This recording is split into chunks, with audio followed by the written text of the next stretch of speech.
What's up? I'm Coach Colin Castello with Shot Mechanics Basketball, and today I'm going to teach you how to pass like Lonzo Ball.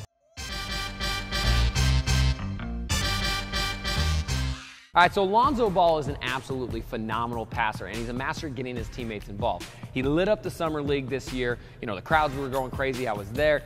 And, you know, he had a great college season. One of the reasons why is because he gets his teammates involved and he makes the easy pass. So what we're going to do today is we're going to learn a few keys that he does to get a lot more easy passes, which then lead to easier assists. So, you know, this is a great way to kind of stat the stuff sheet if you're trying to get a triple-double or something like that.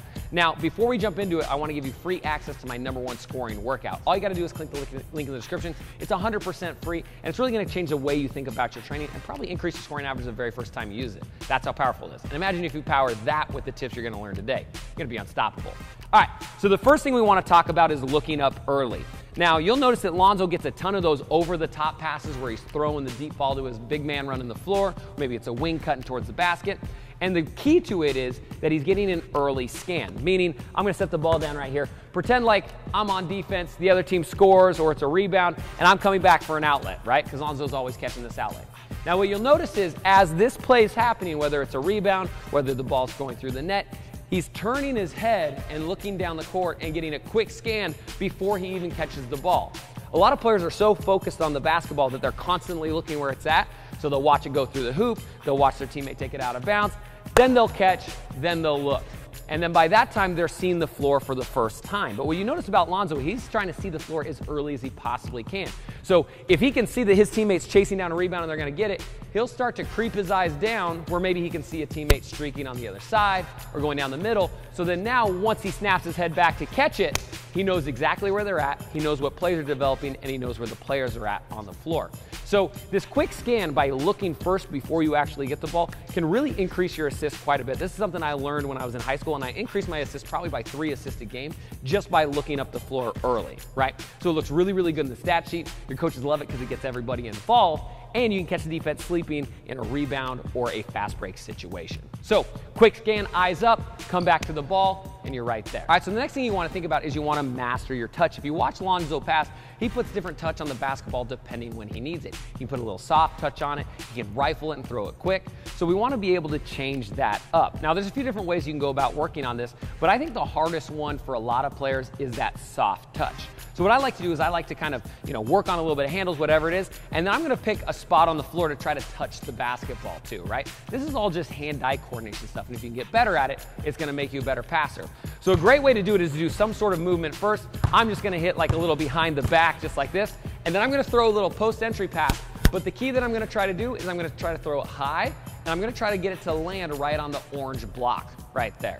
So the idea is if I can find that target, I'll work on my touch. It'll be nice and soft, right? Because you never know in a game. You might have to have a soft pass, you might have to have a hard pass, might have to be somewhere in between. There's a lot of different variables that are going to go, and so if you can work on that touch, it's going to help you out a ton. All right, so the next key is don't waste your dribbles and don't be too antsy to dribble. So a lot of times young players will catch the ball, and the very first thing they'll do is put a dribble down before they see the floor, before they see what's happening, right? But if you watch Lonzo, he's very specific before he puts the basketball down with the dribble, and a lot of times he can get a wide open pass before he even has to dribble. That's kind of this misconception that to be a great point guard, you got to be able to pound the rock and break somebody down, right? But a lot of Lonzo's assists happen because he doesn't actually dribble the basketball. He's catching, he's getting a quick scan like we talked about earlier, and then before he's putting down a dribble, he's throwing a lob, he's swinging, he's dumping it off, whatever it is, right? So the key is work on getting your eyes up and surveying the floor on the catch, right? So as soon as my fingers are touching leather, my head snapping around, I'm seeing the floor, and I'm ready to make that decision without over-pounding the rock. Now, this is really great because a lot of times what you see is players will catch the ball, they'll put a dribble down, and this time that the dribble's in between their hand and the floor, somebody's open for a split second, right? Maybe it's a back cut, maybe it's a skip pass, whatever it is, a big game of basketball moves really fast, correct?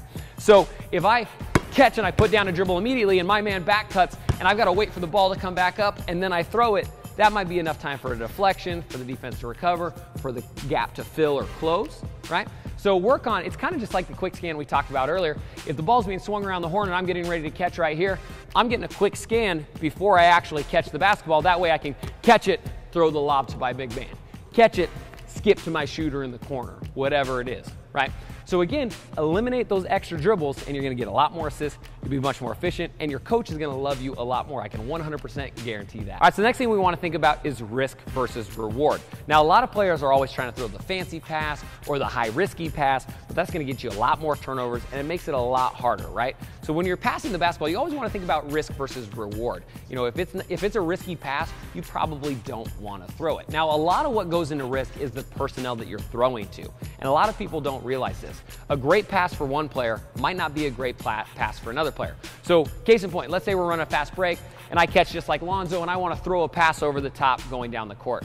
If I've got, you know, maybe my center who's running the court, and he's known for having stone hands, can't catch the ball very well, that might be a bad pass for him, because if he can't catch it, then it's still a bad pass. Even if I put it perfectly on the money, it's still a bad pass if he can't catch it, right? But let's say it's my shooting guard. Maybe he's super fast, he's got the best hands on the team. Then maybe that's a good pass because I know my personnel and the reward outweighs the risk at that point, because I know that if I do get it there, he's gonna catch the basketball, right? This is something that if you can learn early to pass to your personnel or pass to your, you know, kind of know the teammates that you're passing to, it's gonna make a huge difference. I see point guards all the time that are throwing passes to their big men that, you know, it's a great pass for a lot of players. It would be awesome, but because we know their big man can't catch, it makes it really, really difficult for them, and it's going to end up in a turnover, and most of the time the coach is going to blame it on you, right? So as a guard, and especially a point guard like Lonzo, you got to know your personnel, and you got to know that risk versus reward. So as you're playing, think about your teammates and think about, oh, I think he'll be able to catch tough passes, or he won't, and then that way it can kind of determine which ones you're going to throw and which ones you're not. All right, if this video helped you out, go ahead and hit that like button, and then head to the comment section down below and let me know what sort of video you want to see next. We run pretty much everything off request, so leave it down below, and hopefully we'll get to it. And if you're new to Shot Mechanics, you're going to want to do two things. Hit that subscription button, because we put out videos every week, and they're all going to get you better. Might as well turn on the notifications while you're at it. And the second thing you want to do is, don't forget, you want to get a free copy of my #1 scoring workout. Scoring workout is going to change the way you think about your training and probably increase your scoring average the very first time you try it. Just pop the button over there, link in the description.